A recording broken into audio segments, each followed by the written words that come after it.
Всем привет! Надеюсь, вы рады меня видеть, потому что я рада записывать это видео. Вчера я ехала в маршрутке после того, как вправляла спину, и вдруг внезапно получила комментарий от своей подписчицы, которая говорит: «Где видео? Где? Вы обещали? С Нового года ничего не выходит». И да, она абсолютно права, видео я не выпускаю уже давно. И вот как-то меня немножко совесть так и подмучила за эти часы. Так что я сегодня утром прям встала и подумала, надо записать такие видео, потому что действительно обещала и не сделала. Вот.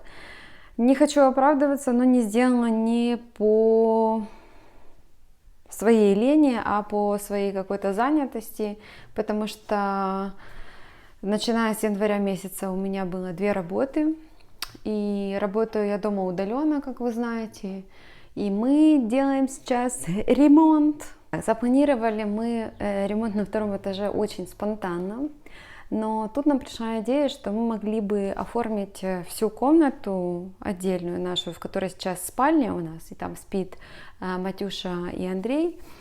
Мы вдруг как-то подумали и решили, что было бы прекрасно, если бы мы оформили всю комнату эту для Матвея. То есть поставили там стационарно все его принадлежности для реабилитации, для его времяпровождения, повесили гамак, не знаю, постелили там мат, ковер, его подушку, на которой он лежит на животе, поставили ему какой-то планшет, там, который вот бы стоял там, заряжался, и все время можно было бы ему поставить какие-то мультики, песни, ну, в общем, какой-то видеоконтент, чтобы он мог слушать. Вот, чтобы не нужно было далеко его носить, переносить, потому что он уже тяжелый. Ну, в общем, мы подумали, как бы это было прекрасно и очень удобно, если бы у Матвея была такая комната, оборудованная специально для него. Вот.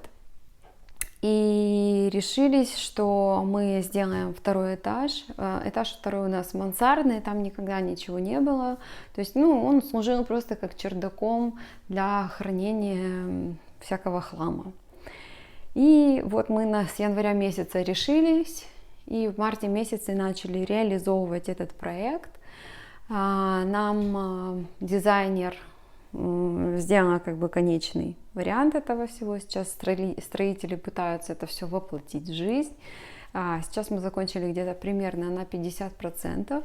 Остался еще очень большой кусок работы в виде того, что нужно сделать лестницу. А для этого нужно со 2-го этажа на 1-й сделать дырку в потолке.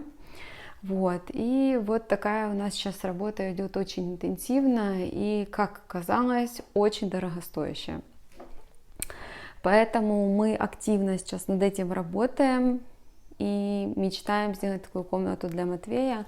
Но также 2-й этаж расширит нам пространство в плане того, что можно будет более эффективно отдыхать, отделяя себя от основного места провождения, там, всех людей, которые к нам приходят. Можно пойти на 2-й этаж, будет отдохнуть, поспать. Ну, то есть это такая, как бы, будет зона комфорта и уединения, то, чего чаще всего и не хватает, когда ты постоянно очень занят. У нас на 2-м этаже всего 1 комната и 1 большой шкаф, гардероб такой, в который нельзя будет заходить, но он будет большой, и который будет хранить в себе все вещи дома. То, что касается Матвея.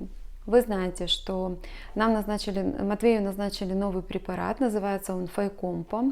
Мы его заказываем в России, потому что на Украине его нету. Вот. И принимали его какое-то время, по-моему, месяц, и потом через месяц мы поехали на энцефалограммы, сделали ЭЭГ, и выяснилось то, что Файкомпа Матвею очень хорошо подходит.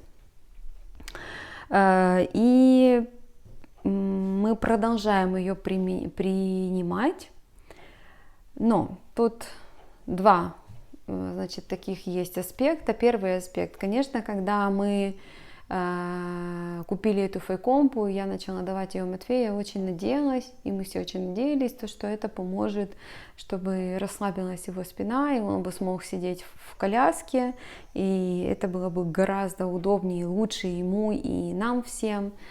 Вот. Но, к сожалению, на данный момент пока ситуация с шеей у нас не поменялась. Он по-прежнему не может сидеть в коляске и по-прежнему выгибается дугой. Но второй аспект, то, что фейкомпа, она помогла у Матвея снять вот эти острые реакции на громкие звуки, то, что он перестал просыпаться так по утрам с такими там судорожными разными проявлениями и так далее. И плюс мы еще уменьшили сабрил, это тоже очень хорошо, и еще, наверное, уменьшим. И вот пока у нас такое хорошее, стабильное состояние по эпиприступам. И в связи с этим, поскольку состояние у нас стабилизировалось и ситуация по поводу ковида зашла у нас в зеленую зону, то мы тут же радостно пригласили нашего реабилитолога к Матвею, чтобы они возобновили занятия. И поэтому, да, очень круто, я очень рада, что Матвей снова занимается. Уже 2 недели проходят у нас занятия, Матвей очень рад, доволен, но ему в принципе вообще нравятся такие разные физические активности, когда меняют положение тела его. И вот, конечно, он там кряхтит, когда и недоволен, когда качание пресса происходит или там какие-то более тяжелые упражнения, но очень он любит, все-таки, если брать в общем, то ему нравится. Так что я очень рада, что мы возобновили эти занятия, и это прям класс. Надеюсь, что вам было интересно послушать, какие у нас новости. Если дальше интересно, если вы не подписаны на канал, то подписывайтесь, поставьте мне лайк, возможно, вы захотите написать комментарий, и я очень буду этому рада. И, возможно, ваш комментарий точно так же подействует на меня, как комментарий этой нашей прекрасной подписчицы. Итак, я с вами не прощаюсь. Давайте ориентировочно до следующей недели. Договорились? Все, пока-пока.